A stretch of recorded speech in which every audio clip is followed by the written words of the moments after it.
being with Miss Shirley and like meeting, like she even arranged for us to like meet the very first cohort, and I think that was like super inspiring because I saw other kids like me that, you know, maybe didn't have the resources, they didn't have a way, but Miss Shirley, she somehow found like these really amazing mentors for them, and they were there for them, not just to get into college, but to all throughout college. And I thought that was, you know, really amazing.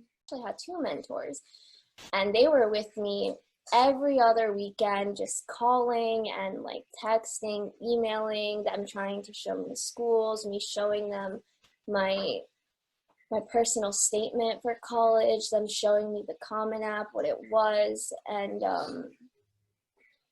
they're really the reason why I was able to get such good like scholarships and being able to go to CUNY and like, and just up to this point, because they weren't just like college mentors to get me into college, they got me throughout college. And right now they're actually helping me apply to medical school.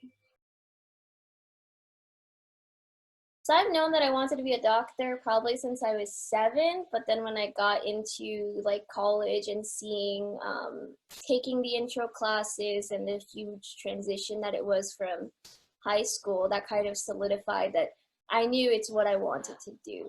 After medical school, like really down the line, what I want to do is I want to go into cardiothoracic surgery. I have like a special kind of connection to it. Like I've always known that I wanted to be a doctor, but it was really my grandpa. When I was, I think, 12, we were all here, and he died of like a heart attack. But what was harder for me was that I saw it happen. So that really stayed with me, that feeling of like just not knowing what to do, of feeling helpless, as if I had known CPR, or if I had known how the heart works, which I now know that it wouldn't have helped, but that feeling kind of like catalyzed me to like really delve deep into medicine, and that's kind of why I want to be a cardiothoracic surgeon. Like I already know what it's like to be on the patient side of the patient-doctor relationship, but I want to be on the doctor side, on the physician side, to, you know, I know what it's like to be in the waiting room and to want to, and to pray for good news, to want it, to will it into existence. But if I can do that for someone else, how can I not, you know? Genetics so much. My genetics professor, he invited me to be part of his immunology lab. And I had never taken an immunology course. I didn't know like what it was about.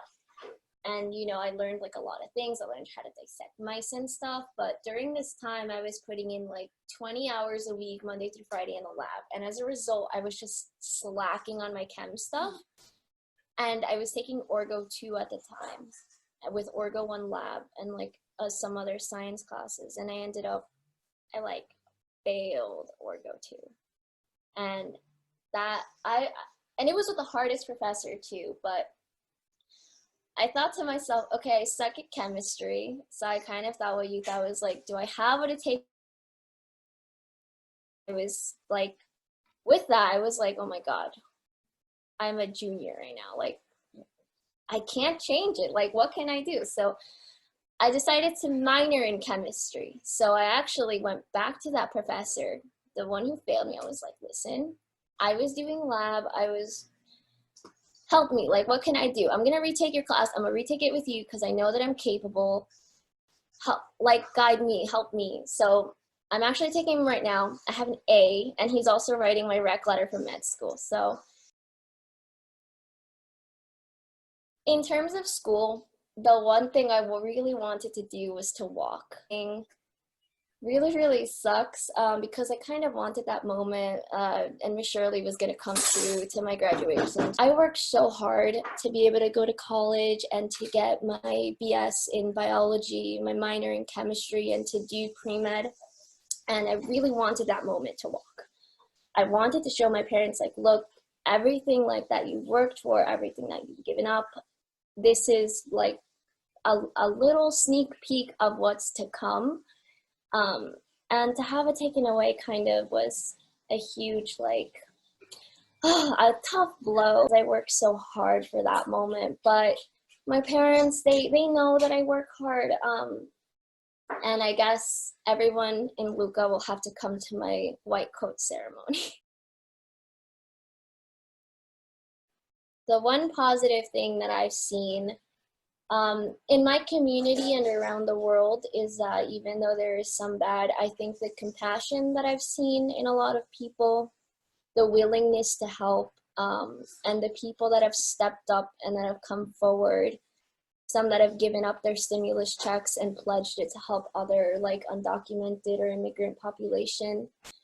That is what has surprised me and just touched me so much, because there's so many people willing to help. And even in times like this where it's risky, you risk your life, people are willing to do it. And I think it's so wonderful to be in a community like that.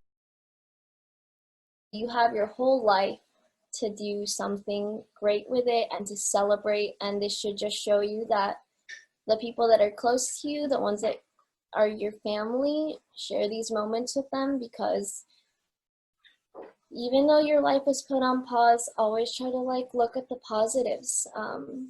I was able to get more time with my family, and like, you have your whole life. You have the whole life to see the world. Spend this time with your family now and take it with you. Help other people and, pay it forward. That's all I got.